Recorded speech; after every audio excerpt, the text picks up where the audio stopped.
my big break was my sister and I were in a band called Bad News Band, and we played behind this guy named Jackie Payne.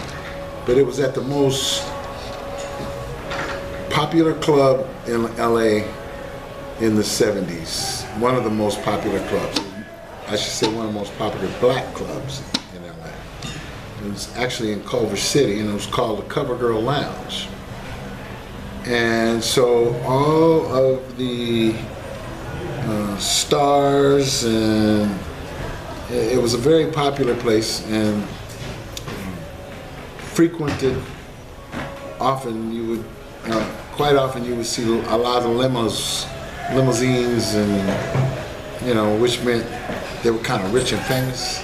And so actually, this was 1977, and Thelma Houston comes to the club. She sees the band, and she wants the whole band to come on. She had just had a hit, "Don't Leave Me This Way," and she wants the entire band to go.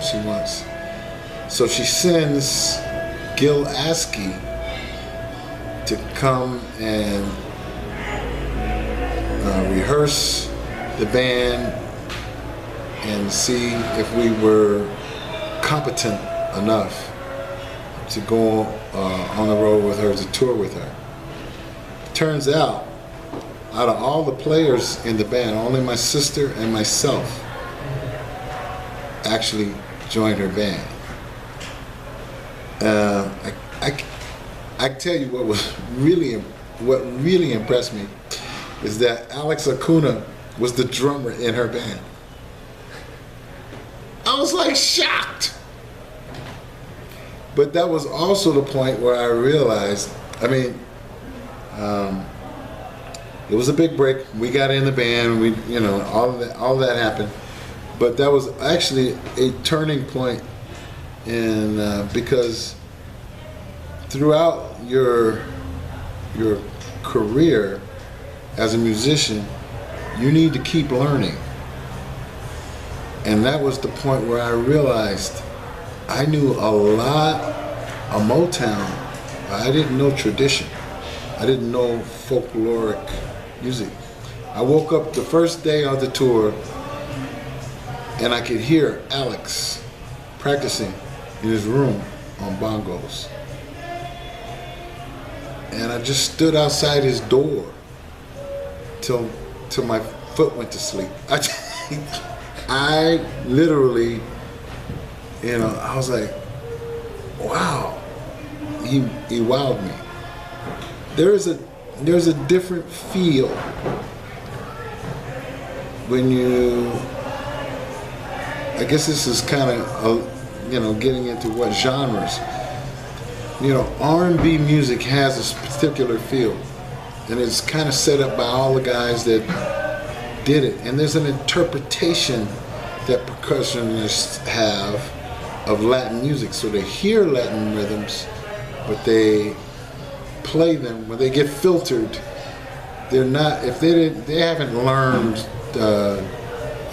rumba montanzas or some particular rumba from somebody from Cuba or Puerto Rico, or one of those places, it's going to be different.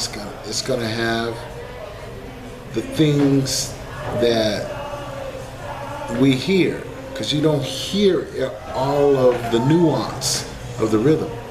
And so a good example of that was Eddie Bongo Brown, who was a big influence on me, even though I didn't really know it at the time, but he was the biggest influence because he played on all the Motown records. Him and a guy named Joe Clayton. That was all the Motown. Every bongo you heard on, every conga you heard, it was one of the two of them.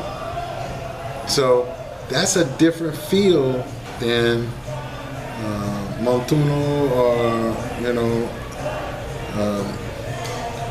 all the Latin rhythms, Mozambique, rumbas, cumbias, all that kind of stuff is way different So it's a different feel, and it changes R&B if it's too Latin, because Latin is a tradition.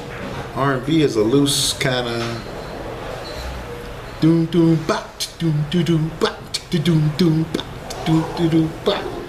You know, whereas in Latin it might be you got to get the heel and the toe going, you know, and you know, and you got to play it right, and you got to be on clave and all that, you know. So it's way different, and so it feels way different when you're hearing it back. The R&B percussionist, a real R&B percussionist, will not sound Latin. just one.